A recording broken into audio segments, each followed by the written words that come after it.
Hello guys, welcome back to our channel. Today we are going to see about the TCP model. TCP model has only 4 layers unlike the OSA layer which has 7 layers. So this TCP model is more tied to the internet protocols. It is more on the practical implementation and it is widely used and implemented. So in OSI layer we had 7 layers. So here application, presentation and session will be combined as an application. Transport will be transport as it is. The network layer will be the internet layer and data link and physical will be combined as a network access layer. Now we see how the data is encapsulated in each layer with the header. So the data is created at the application layer, and in transport layer the transport header will be encapsulated with the data, and in internet layer the IP header will be encapsulated, and in the network access layer the data link layer will be encapsulated. At the receiver side each header will be stripped off and the final data will be handed over to the receiver application. In transport layer the data with the header is called as a segment. So the segment have different fields. Let's go over each fields. So first is source port. The source port is nothing but from which port the data is being sent. So the port is nothing but a logical address of any protocol. So it is like a special door for each protocol through which the TCP segments are sent. So there are 3 types of ports: well-known ports, registered ports and dynamic ports. So the port numbers are basically 16 bits long. The well-known ports are 0 to 1023. The registered ports are 1024 to 49151 and dynamic ports are 49152 to 65535. Generally the client, the sender, right, it will use a random port. So here it is using the 1030 port, and in the destination it is 25. It's coming to a well-known port and which points to the SMTP protocol. Here the example segment is for sending a mail, so it has taken the receiver port as the 25. And the sequence number is nothing but which is 32 bits long, which will signifies the sequence number of the first byte in the segment. And we have the acknowledgement number. This number will tell what is the expected next sequence number it has to get received, and this is also 32 bits long. And we have a data offset. So the data offset will tell where the data will begin. And reserved bits, this is 3 bytes long, which will be always set to 0. It is for the future use. And we have this window size. So window size is the size of the receiver window. It's like a buffer space. So this is basically to tell we should not overwhelm the receiver with more data. So for that window size is set. And we have checksum. Checksums will verify the integrity of the TCP header. It will make sure that the data has not been corrupted. So it will be recalculated at the receiver side to verify the data is not corrupted in between. And we have urgent pointer, which is 16 bits long. It will point to the location of the urgent data in the segment. And we have options. This is nothing but optional, which if you want to have additional functionality we can have it. And we have padding for make sure that the TCP header ends and the data begins on the 32-bit boundary. So other than this we have the control flags. So control flags, which we'll cover in the next slide. And so here the data will be the data from the application layer will be encapsulated. So we have 9 control flags in the TCP segment.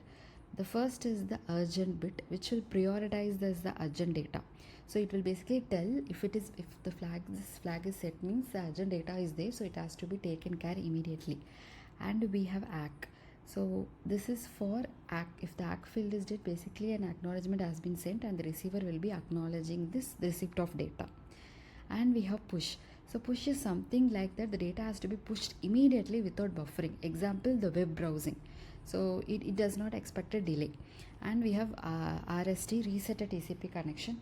So this is something the TCP connection has to be resetted. Let's say a segment has been missed or something like that.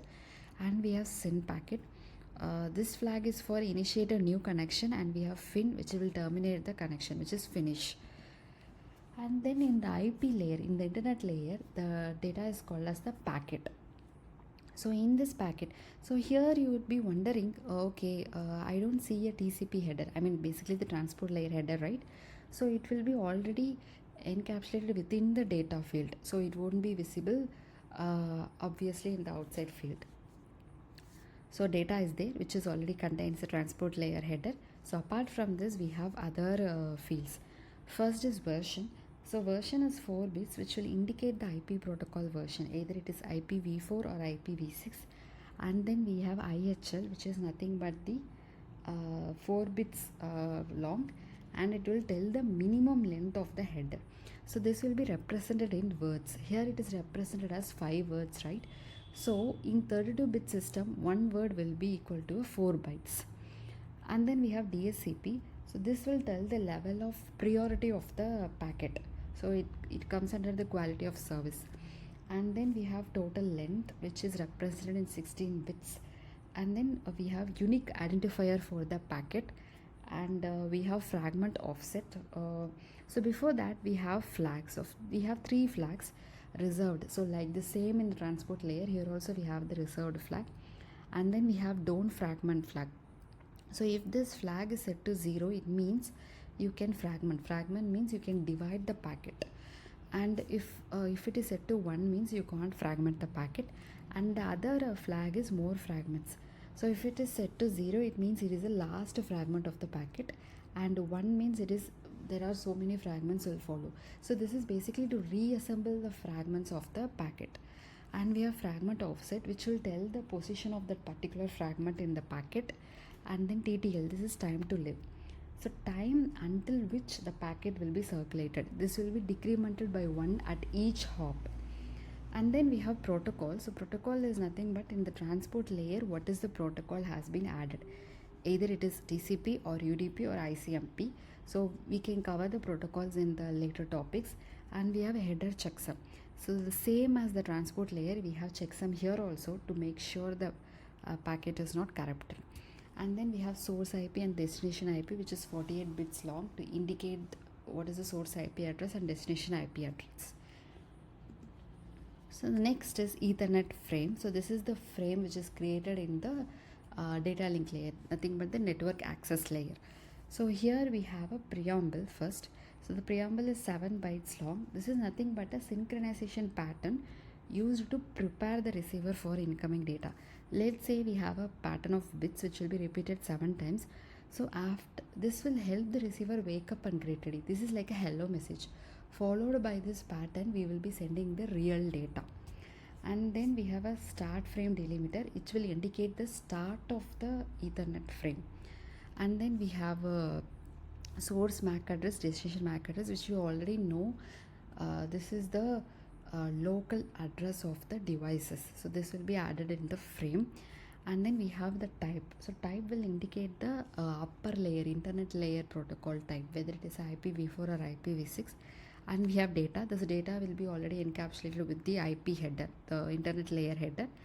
And next is we have FCS.